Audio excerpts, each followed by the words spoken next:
Bonjour madame. Bonjour docteur. Vous venez me voir pourquoi? Alors je viens vous voir parce que j'ai des douleurs que je n'arrive toujours pas à expliquer, notamment au niveau des ovaires, des trompes et de l'utérus. Les douleurs irradient en fait dans les cuisses, elles descendent dans les cuisses et remontent au niveau des reins et du dos. Et je ne comprends pas pourquoi j'ai mal jusque-là.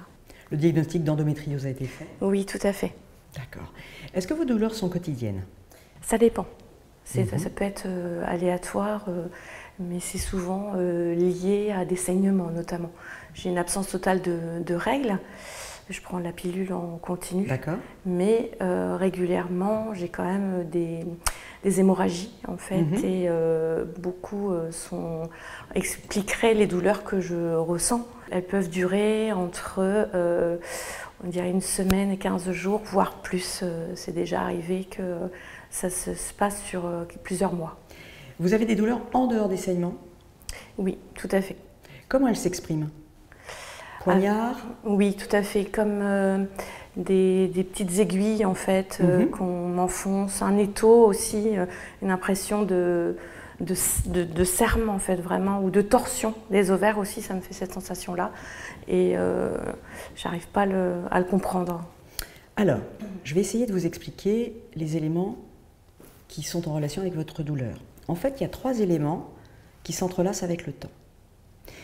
Le premier élément, il est névralgique, c'est-à-dire que ce sont des terminaisons nerveuses, là où est située l'endométriose, qui sont irritées. La maladie endométriale est une maladie à bas bruit inflammatoire, mais cette inflammation n'est pas responsable directement de la douleur, elle vient irriter les terminaisons nerveuses, et c'est ça que vous ressentez typiquement, ou à type de coup de poignard, ou à type d'aiguille, souvent irradiant dans le dos, dans les jambes. Le deuxième élément, c'est quand vous saignez, en plus, il existe une inflammation. Et c'est le seul moment d'ailleurs qui légitime les anti-inflammatoires. En dehors, ils n'ont pas d'action. Il y a un deuxième élément important qui est responsable de la douleur. Est-ce que vous ressentez des troubles fonctionnels intestinaux ou des troubles vésicaux? Oui, tout à fait. Plus au niveau urinaire, où j'ai régulièrement des infections. J'ai eu calcul aussi à plusieurs occasions et des dérèglements au niveau intestinal. Alors, la relation avec ces douleurs-là, ou ces dysfonctionnements, sont en lien avec le fait que ces nerfs irrités vont entraîner ce deuxième élément à la douleur, à savoir un arrêt de mobilité de l'ensemble des tissus de votre bassin. Muscles, tendons, ligaments. Quand un tissu élastique s'arrête de bouger, eh bien, 1, il ne fonctionne plus bien, 2, il peut être douloureux. Moins ça bouge, plus ça fait mal.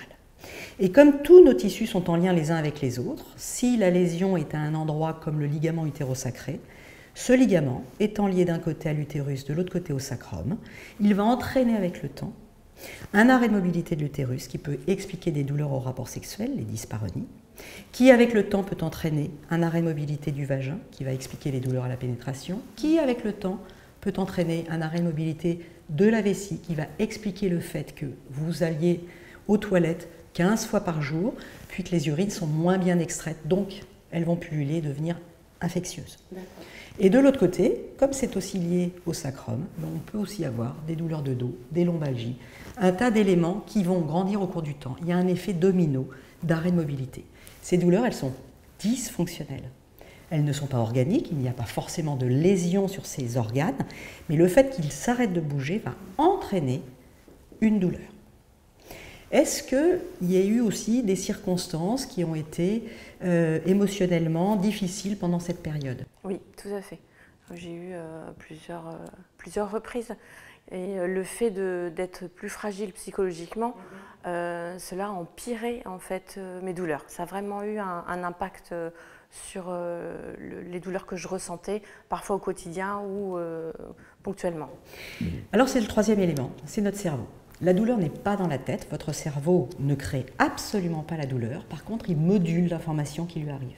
Il en fait un peu ce qu'il veut. Ce qui fait que quand on est stressé, quand on a des émotions négatives, ce cerveau va augmenter électriquement l'information douloureuse. On peut aussi bien sûr avoir un impact sur ce cerveau pour modifier les interactions et la manière dont lui va traduire une information qui lui arrive. Donc pour résumer, vous avez 3 éléments à votre douleur qui s'entrelacent avec le temps, sur lesquels on peut avoir un impact thérapeutique. Nerf irrité, c'est le point de départ, c'est l'allumette de l'incendie.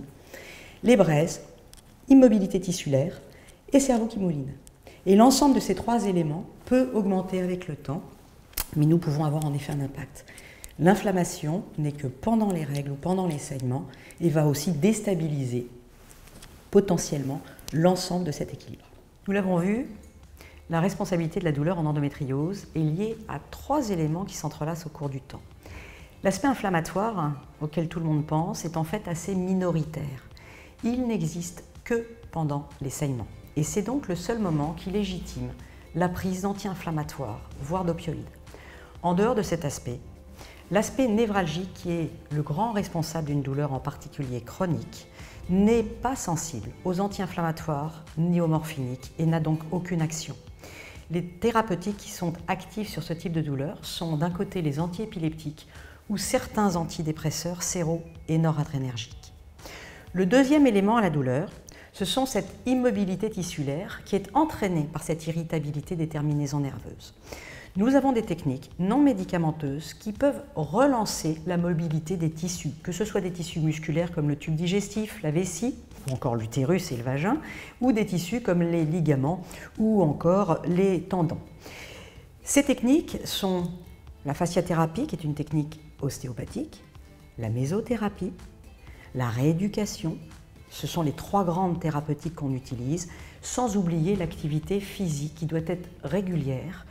Peu de temps, 5 à 10 minutes par jour, d'étirement et de mobilité de ce bassin qui va maintenir tout ce que les thérapeutes, eux, essaient de démobiliser. 3e et dernier élément à cette douleur, le cerveau. Ce cerveau, c'est de l'anatomie. Il réceptionne une information et il la module. Il peut augmenter la douleur, il peut la réduire.